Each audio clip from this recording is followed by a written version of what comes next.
भगवान का विराट रूप जो दर्शन होते थे, ऐसे ही आधी रात के अंदर मध्य रात्रि है और जिस प्रकार से शरद पूर्णिमा का दिन है और शरद पूर्णिमा के दिन ऋषि मुनि वन में जा करके एकांत में शरद पूर्णिमा के दिन सभी संत मुनियों को और ऋषियों को दीक्षा दे करके जिस प्रकार से ज्ञान का बोध कराते थे, ऐसे ही संत श्री वन सिंह बाबा ने सभी वनवासी बंदियों को दीक्षा दे करके एक अद्भुत व्यसनों से मुक्त करने का कार्य किया। ऐसे महापुरुष की जय जयकार 50,000 की तादाद में आप पब्लिक हैं। एक बार ऐसा जयकारा हो कि स्वर्ग में इंद्र का सिंहासन भी आप लोग हिलाने की ताकत रखते हैं।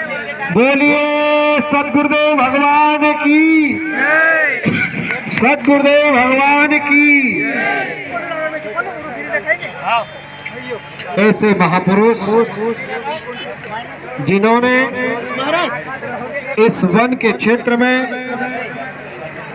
अद्भुत कार्य करते हुए अपने पंचभौतिक शरीर को तो भले छोड़ दिया हो, लेकिन किसी न किसी रूप में आज भी आपके बीच में आकर के आपको प्रेरणा दे करके इस घोर जंगल में इतने पहाड़ के बीच में इतना प्रेम और वात्सल्य का जो प्रेम आप लोगों के बीच में देखने को आ रहा है, वो सदगुरु की कृपा हो सकती है। नहीं तो इतनी वन के अंदर 50,000 पब्लिक आना, ये अद्भुत कार्य बिना सदगुरु की कृपा से नहीं हो सकता है। अद्भुत कार्य यहाँ बाबा वन सिंह और हम वन की जब कहानियां सुनते हैं तो जगत जननी सीता माता को जब वनवास दिया, वहां लव उसका जन्म भी वन में हुआ और वहां माता सीता को भी वन देवी के नाम से जानते थे। और आपके यहाँ भी सब लोगों को क्या बोलते हैं? वनवासी बंधु। तो वन के अंदर वास करने वाले लोग आप हैं, वन की रक्षा करने वाले आप लोग हैं। वन के अंदर निवास करके वहाँ के जीव जंतुओं का पालन करते हैं, उनको चींटियों को अन्न मिलता है खाने को, पक्षियों को अन्न मिलता है। जब वनवास के अंदर वन के क्षेत्रों में अगर हमारे वनवासी बंधु कृषि नहीं करेंगे तो वहाँ के पशु पक्षी खाएंगे क्या? तो वन की इन धरोहर को सुरक्षित रखने वाले ऐसे बंधुओं के बीच में पुण्य सलीला मां नर्मदा की कृपा से आप सबके बीच में बैठने का सौभाग्य मिला। आज हम सब लोग ऐसे अद्भुत कार्य के लिए, जहाँ शरद पूर्णिमा के दिन चंद्र ग्रहण हो रहा हो, खगोलिक भूगोलिक लोग अनेक प्रकार की बात कर रहे हो, 11:30 बजे से हमारा ग्रहण काल चालू हो रहा हो, और ऐसे में अद्भुत आप लोगों के अंदर गुरु प्रेम देख करके, अपने गुरु के प्रति भाव देख करके, सनातन संस्कृति है क्या, सनातन धर्म कब से प्रारंभ हुआ, हमारे यहाँ वर्ण व्यवस्थाएं अनेक जातियां हो गई, लेकिन जाति के अंदर मात्र 4 वर्ण परमात्मा की रचना हुई। और उन 4 वर्ण में ब्राह्मण क्षत्रिय वैश्य और जिनको शूद्र कहते हैं, शूद्र का भाव लोग कहते हैं कि शूद्र क्या होते हैं। हमारे यहाँ भगवान की मूर्ति पूजन का विधान है, तो जहाँ मूर्ति की पूजा होती है तो भगवान के मंदिर में जाते हैं और मंदिर में जा करके भाव प्रकट करते, दोनों हाथ ऐसे आगे करके कहते चरणा मत दीजिए। तो पदभ्याम शूद्रो अजायत, जहाँ भगवान के चरण से शूद्र की उत्पत्ति बताई है, वहीं से कहा है मुखामृत दे दो, हाथामृत दे दो या पेटामृत दे दो, कोई नहीं बोलता है, सब कहते हैं भगवान के यहाँ का हमको चरणामृत दे दो। तो भगवान के चरण में ही अमृत होते हैं और अमृत में से ही सब देवताओं की पुष्टि होकर के देवता अमर हुए। हम सब लोग आज जिस शरद पूर्णिमा की रात को बैठ करके ऐसे महापुरुष के पावन सानिध्य में जब बैठ करके सत्संग करते या सत्संग सुनते हैं तो चंद्रमा आज के दिन अमृत बरसाता है। और देख रहे हैं कि खुले आसमान के अंदर सभी लोग विराजमान हैं, तो आज सबके ऊपर अमृत बरसे। ऐसे भाव से ये महापुरुष ने शरद पूर्णिमा की रात आपके लिए चंगित करी है, क्योंकि आप लोग समझ में आई होगी ना, शरद पूर्णिमा की रात आपके लिए महापुरुषों ने इसलिए चुनी थी कि शरद पूर्णिमा के दिन अमृत बरसता है और सब अपनी कमरे से, झोपड़ी से, महल से निकल के बाहर आकर के इस खुले आसमान के नीचे बैठ करके अमृत पान करने का सौभाग्य सभी को प्राप्त होता है। ऐसे महापुरुष श्री वंश सिंह बाबा ने अद्भुत आपके यहाँ लीला बनाई। मेरे को आज श्रवण करने में आया कि आज के दिन ही तय हो जाएगा कि अगला कार्यक्रम कौन सी स्थान पे किस गांव में होगा। अद्भुत ये आपकी एक योजना है।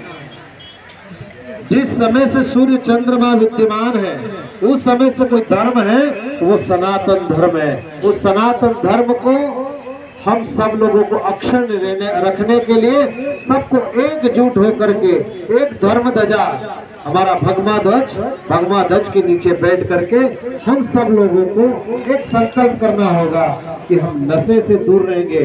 वंश सिंह बाबा का जो संकल्प था कि आप लोगों को अमृत चखाया जाता है, लेकिन अमृत छकने के बाद भी किसी का यदि मन बदल जाए तो अपने को सिर्फ गुरु महाराज से एक ही प्राण करें, माता की प्रेरणा से एक मन में भाव रखें कि हम गुरु महाराज के प्रति सच्ची समर्पण भाव से, गुरु माता से, गुरु भगवान से, आपकी परंपरा में जो भी महापुरुष हो उनके द्वारा हम संकल्प करें कि हम कभी भी नशा का सेवन नहीं करेंगे।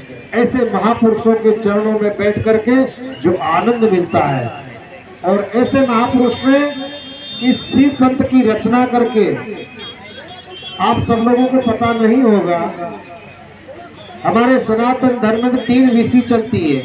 एक भगवान विष्णु की विषि होती है, एक भगवान ब्रह्मा जी की होती है, और एक होती है रुद्र विषिधि। और आप सब लोग भगवान शंकर के अनुयायी हैं।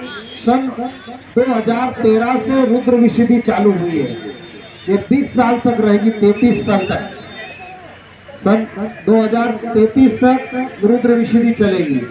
जब रुद्र विषिधि का प्रथम चरण चालू हुआ था तो आप सब लोगों ने श्रवण किया होगा कि केदारनाथ के अंदर बहुत बड़ा विकट जब बांध का प्रभाव इतना जल्दी आया और इतनी तेज गति से आया कि पहाड़ के पहाड़ टूट गए, और भगवान केदारनाथ के मंदिर के सिवा जितना वहां परपंच वाला स्थान बने थे वो सब तोड़ दिए। ये रुद्र विषिधि का प्रथम चरण था जो 2013 में प्रारंभ हुआ था।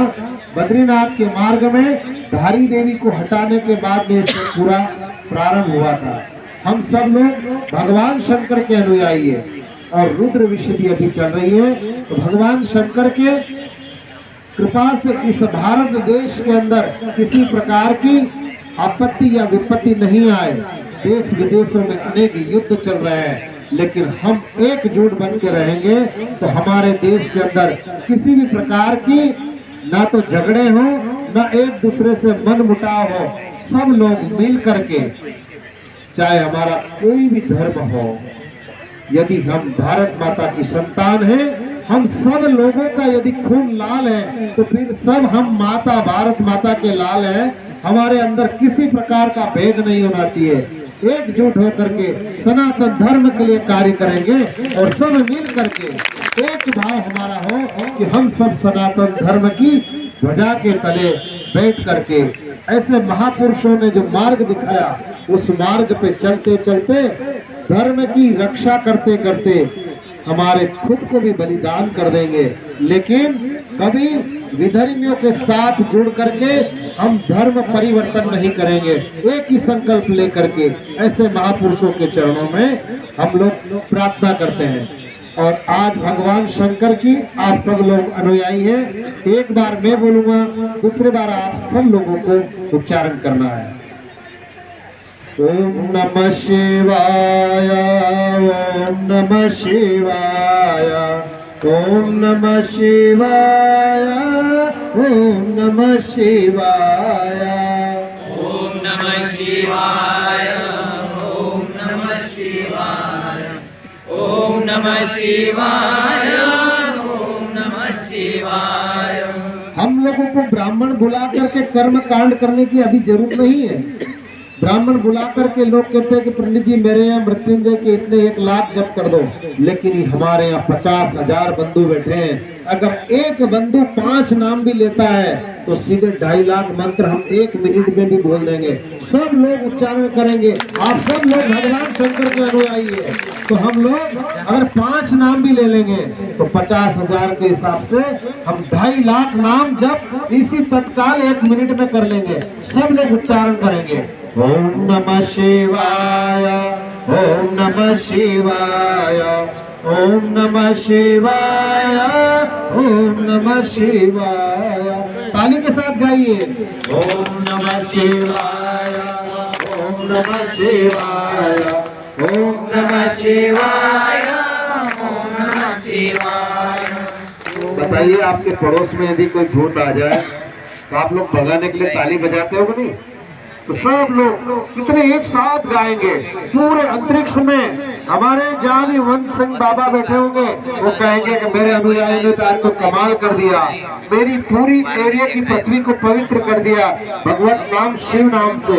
क्योंकि हम लोग जय शिव, जय शंकर, भोलेनाथ, जय शंभू इस भाव से भगवान शंकर के नाम शिवाय, ओम नमः शिवाय, ओम नमः शिवाय, ओम नमः शिवाय, ओम नमः शिवाय, ओम नमः शिवाय, ओम नमः शिवाय, ओम नमः शिवाय, ओम नमः शिवाय, ओम नमः शिवाय,